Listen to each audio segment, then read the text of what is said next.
مضامین کا خلاصہ کچھ یوں ہے، اس میں اللہ تعالیٰ سے کیے ہوئے ہر عہد کو پورا کرنے کا حکم ہے، حرمت والے مہینوں تمام اللہ کی نشانیوں کی تعظیم کرنے کا حکم آیا ہے، حالت احرام میں شکار کرنے کی ممانعت ہے، جن چیزوں کا کھانا حرام ہے ان کا بیان ہے، اور شکاری جانوروں کی تربیت اور آداب کا ضابطہ اس میں بیان کیا گیا ہے، اہل کتاب کے کھانوں اور ان کی عورتوں سے نکاح کے احکامات بھی اس میں درج ہیں، وضو کی فرضیت اس میں آئی ہے، تیمم کا حکم بھی آیا ہے، اور حابیل اور قابیل کا واقعہ بھی اس میں بیان کیا گیا ہے، اور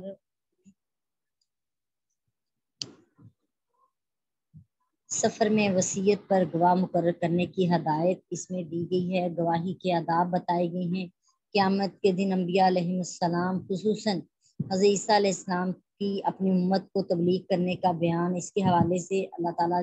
قیامت میں کیسے سوال کرے گا، پوچھے گا ان سے، اور حضرت عیسیٰ علیہ السلام کا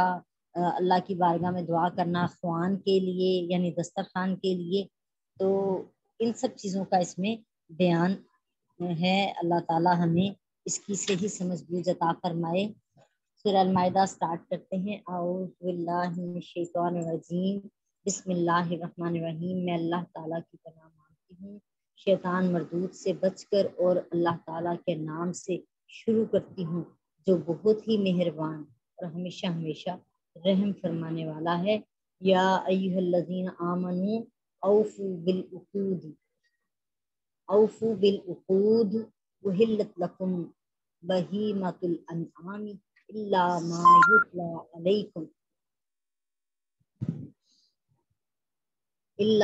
یتلی علیکم غیر محل الصید وانتم حرم ان اللہ یحکم ما یرید۔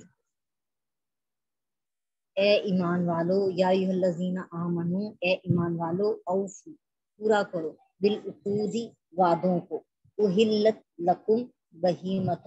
اور حلال کیے گئے ہیں تمہارے لیے بے زبان مویشی، الا ما یتلی علیکم سوائے ان جانوروں کے جن کا حکم تم پر تلاوت کیا جا چکا ہے، غیر محل للصید اور حلال نہیں ہے شکار،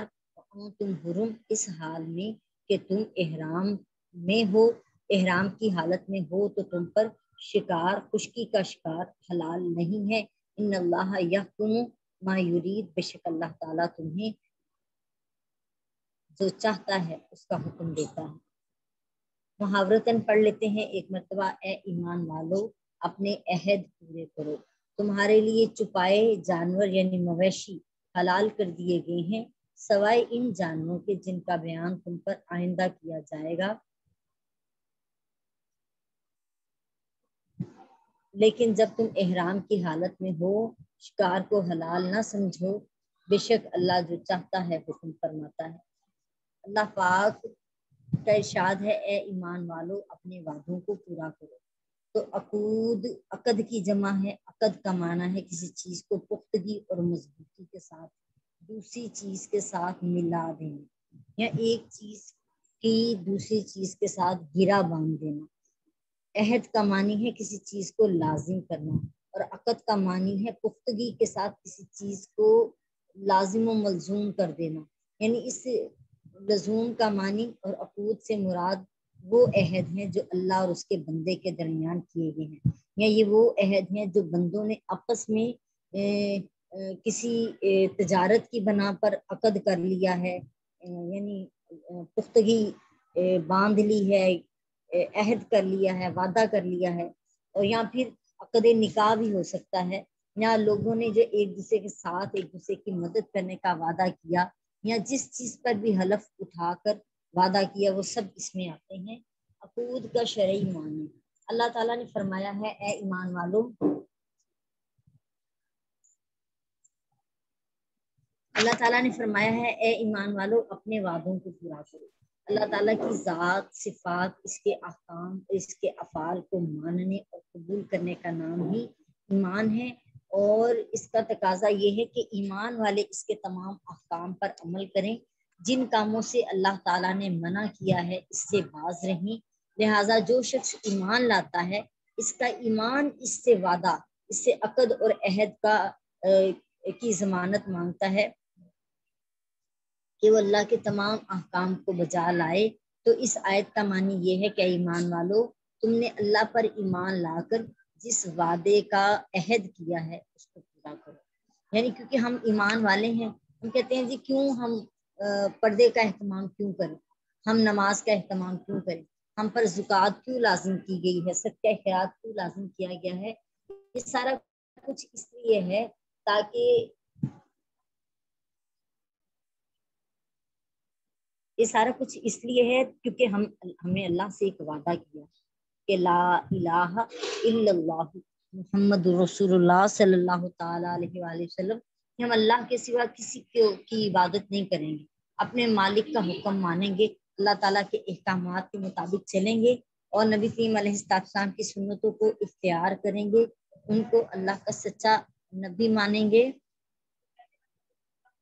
اس آیت میں عقود سے کیا مراد ہے، اس کی کئی تفسیریں کی گئی ہیں۔ حضرت ابن عباس رضی اللہ تعالیٰ عنہ نے فرمایا کہ اللہ تعالیٰ نے اپنے بندوں سے وہ وعدہ لیا ہے کہ وہ اس پر ایمان لائیں، اس کی اطاعت کریں، جس چیزوں کو اللہ نے حلال کیا ہے اس کو حلال جانیں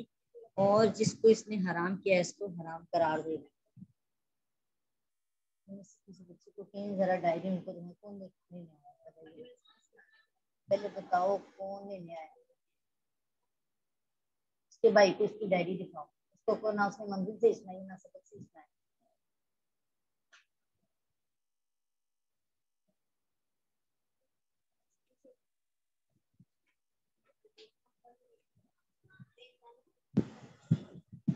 کس کو پوچھو نا، اس سے پوچھو کہ کام نہیں پورا ہوا، بتائیں کیا کریں۔ بسم اللہ الرحمن الرحیم، یعنی مالک نے جس کو حلال کہہ دیا ہے وہ ہمارے لیے حلال ہے، اور جسے مالک نے ہم پر حرام کر دیا ہے وہ ہمارے لیے حرام ہی ہے، ہم اس سے باز رہیں۔ اس سے مراد وہ ابن زید اور زید بن اسلم نے کہا ہے کہ اس سے مراد وہ عقد اور عہد ہیں جو لوگ آپس میں ایک دوسرے کے ساتھ بھی کرتے ہیں، مثلاً قسم کھا کر معاہدہ کرنا، عقد نکاح کرنا، عقد بیع کرنا۔ بیع سے مراد تجارت ہے کہ جو تجارت میں بھی ہم ایک دوسرے سے وعدے کرتے ہیں، اس سے بھی یہی مراد ہے۔ یعنی اس میں آپ یہ کہیں گے کہ اللہ تعالیٰ سے لے کر، اللہ کے نبی سے لے کر دنیا میں بھی پھر جو ہم سارے وعدے کرتے ہیں، ایک وہ وعدے ہیں جو ہم نے اللہ اور اللہ کے رسول کے ساتھ کیے، اور ایک وہ وعدے ہیں جو ہم بندوں کے ساتھ کرتے ہیں حقوق العباد میں۔ ان معاملات میں بھی جتنے وعدے کرتے ہیں ان کو نبھانا ہم پہ فرض ہے، کیونکہ مومن کی نشانیوں میں سے ایک یہ ہے کہ جب وہ وعدہ کرتا ہے تو وہ پورا کرتا ہے۔ 3 طرح کی قسمیں بیان کی ہیں علماء اکرام نے عقود کی، یعنی عقد کی، یہ کہ اللہ اور بندے کے درمیان ایک عقد ہے، وعدہ ہے جو کلمے کا وعدہ میں نے آپ کو بتایا۔ بندہ اور اس کے نفس کے درمیان ایک عقد ہے، بندے اور اس کے نفس کے درمیان ایک عقد ہے، اور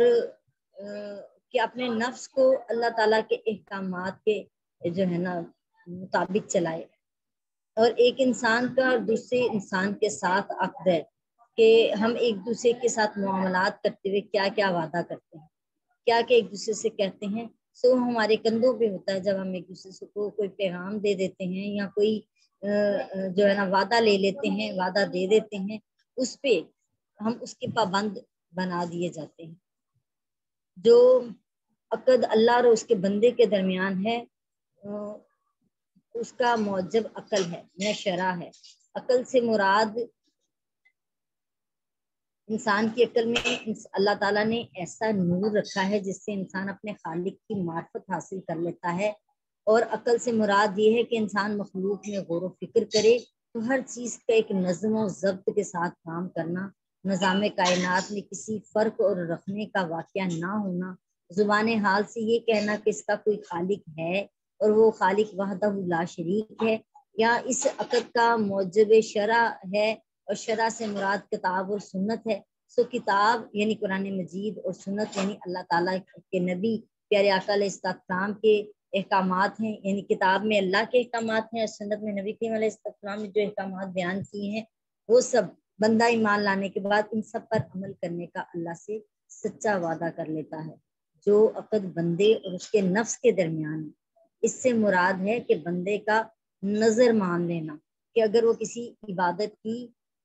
اور کار خیر کی نظر مانتا ہے، کیونکہ ہم نے پہلے بھی بیان کیا تھا نظر فقط اللہ کی رضا کے لیے ہوتی ہے اور اللہ ہی سے نظر مانی جاتی ہے، سو اس کا پورا کرنا واجب ہے۔ اگر وہ کسی مباح کام کو چھوڑنے کی قسم کھاتا ہے، اگر وہ کسی عبادت کی اور کار خیر کی نظر مان لیتا ہے تو اس کو پورا کرنا اس پر واجب ہے، اور اگر وہ کسی مباح کام کو چھوڑنے کی قسم کھاتا ہے، مثلا یہ کہ وہ اونٹ کا گوشت یا شہد نہیں کھائے گا، تو اس قسم کو پورا کرنا پھر مستحب ہے، اس کو توڑ کر اس کا کفارہ ادا کرنا بھی جائز ہے۔ اگر وہ کسی نافرمانی کی یا کسی عبادت کو چھوڑنے کی قسم کھاتا ہے تو اس قسم کو پورا کرنا حرام ہے، یعنی کیونکہ اس نے قسم کھائی تھی کہ میں کبھی بھی لوگوں کے درمیان صلح نہیں کرواؤں گا، اس نے قسم کھا لی کہ میں کبھی بھی نماز نہیں پڑھوں گا، تو اس طرح یا میں روزہ نہیں رکھوں گا، تو اس طرح کی قسم کھانا ممنوع ہے، منع کیا گیا ہے، اور اگر کسی نے ایسی قسم کھائی ہو تو ایسی قسم کو پورا کرنا حرام ہے، اور سو اس کا توڑنا واجب ہے۔ جو وعدہ انسان ایک دوسرے کے ساتھ کرتا ہے، جیسے عقد تجارت ہے، عقد نکاح ہے، اس کا حکم جو ہے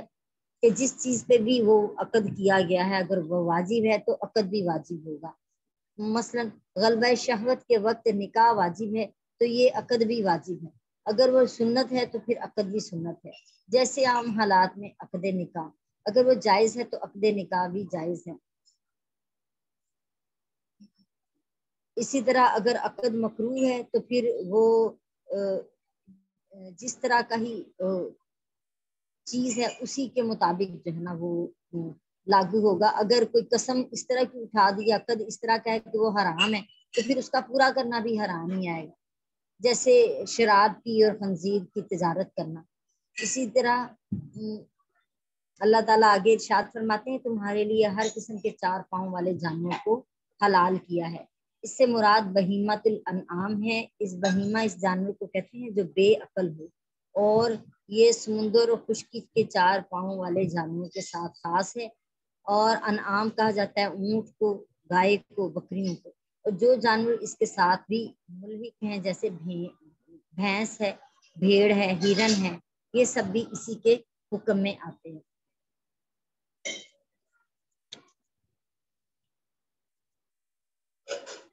اچھا جی، مجوسی اور ہندو کے بعض فرقے کہتے ہیں کہ جی جانوروں کو ذبح کرنا جائز نہیں ہے کیونکہ یہ جانور بے زبان ہے اور اپنے خلاف مدافعت نہیں کر سکتے، اور ان کو پکڑ کر زبردستی ظلم کرنا ظلم ہے اور کسی پر ظلم کرنا جائز نہیں۔ بعض مسلمانوں نے اس کے جواب میں کہا کہ ذبح کے وقت ان کو تکلیف نہیں ہوتی اور اللہ ان سے ان کو اس تکلیف کو اٹھا لیتا ہے، لیکن اس کے جواب میں مکابرین یہ کہتے ہیں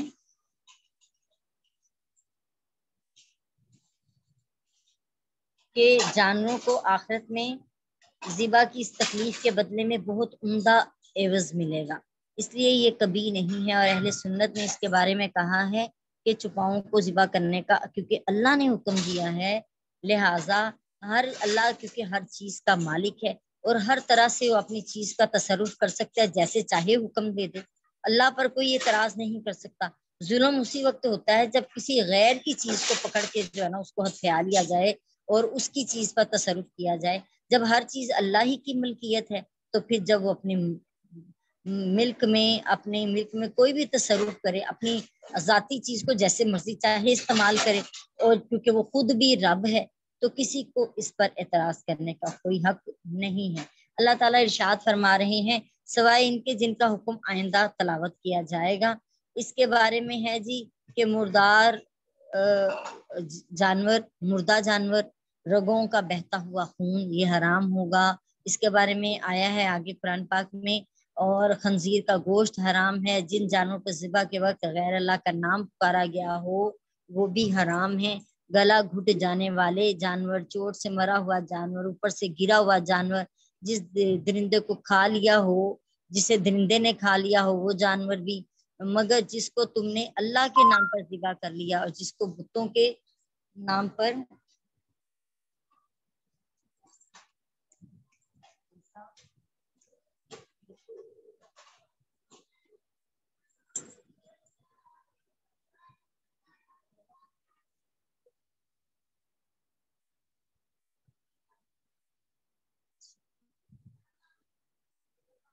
جس کو بتوں کے لیے نصب شدہ پتھروں پر ذبح کیا گیا، یعنی اپنے بتوں کے لیے مخصوص کر کے جس جانور کو ذبح کیا گیا وہ جانور سب حرام ہیں۔ اللہ تعالیٰ نے ارشاد فرمایا لیکن تم حالت احرام میں شکار کو حلال نہ سمجھنا، بے شک اللہ جو چاہتا ہے حکم دیتا ہے۔ اس سے پہلی آیت میں اللہ تعالیٰ نے چپاؤں کو حلال فرمایا تھا، اب یہ فرمایا کہ جو چپائے شکار ہوں یعنی وہ حالت احرام میں حلال نہیں ہے، جب احرام کھول دیا جائے تو حلال ہیں۔ احرام کی حالت میں آپ کوئی بھی خشکی کا جانور نہیں مار سکتے۔ اس آیت سے بظاہر یہ معلوم ہوتا ہے کہ احرام باندھنے کے لیے ہر قسم کا شکار کرنا جائز نہیں، لیکن ایک اور آیت سے معلوم ہوتا ہے کہ احرام والے بندے پر صرف خشکی کا شکار کرنا ممنوع ہے۔ جس نے احرام باندھ لیا ہو اس کو محرم کہتے ہیں، اور سمندری شکار کا کرنا جائز ہے۔ سورہ المائدہ کی آیت نمبر 96 میں آیا تمہارے لیے سمندر کا شکار اور اس کا طعام، اس کی پھینکی ہوئی مچھلیاں یعنی کہ حلال کر دی گئی ہیں تمہارے لیے بھی اور تمہارے مسافروں کے لیے بھی، اس حالت میں کہ تم محرم ہو یعنی احرام کی حالت میں ہو، تم پر خشکی کا شکار کرنا حرام ہے۔ اگر کوئی شخص یہ کہے کہ اس کی کیا وجہ ہے کہ اللہ تعالیٰ نے محرم پر یعنی احرام باندھنے والے پر خشکی کا شکار کرنا حرام کیا ہے اور سمندر کا شکار حلال کر دیا ہے، اس کا جواب یہ ہے کہ اللہ تعالیٰ تمام چیزوں کا مالک اور خالق ہے، اور کسی عام حکم میں کسی چیز کو استثنا کرنے یا کسی چیز کو تخصیص کرنے کی وجہ سے اس پر کوئی اعتراض نہیں ہے، کیونکہ وہ اللہ ہے، وہ مالک ہے، وہ جو چاہتا ہے اور اس کے ہر کام میں کوئی نہ کوئی ہمارے لیے حکمت اور بہتری ہی موجود ہے۔ اس لیے اللہ تعالیٰ نے فرمایا بے شک اللہ جو چاہتا ہے وہ کرتا ہے اور جو چاہتا ہے اس کا حکم دیتا ہے۔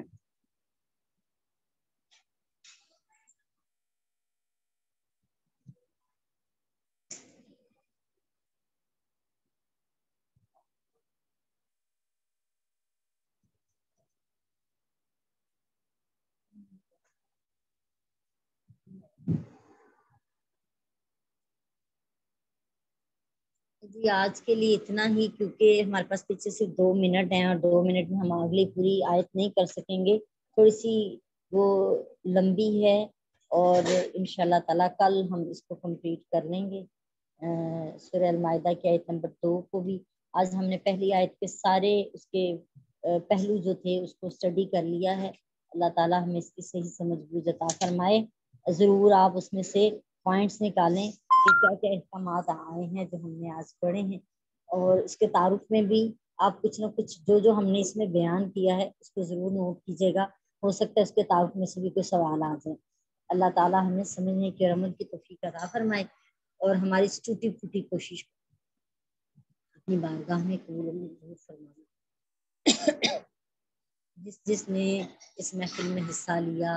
اللہ تعالیٰ ان کو ان کے معاملات آسان فرما دے، اور یہ لمحات ان کے اور میرے دنیا اور آخرت میں ہمارے لیے کامیابی اور نجات کا باعث بن جائے۔ السلام علیکم ورحمۃ اللہ وبرکاتہ۔ وما علینا الا البلاغ المبین۔ صدق اللہ۔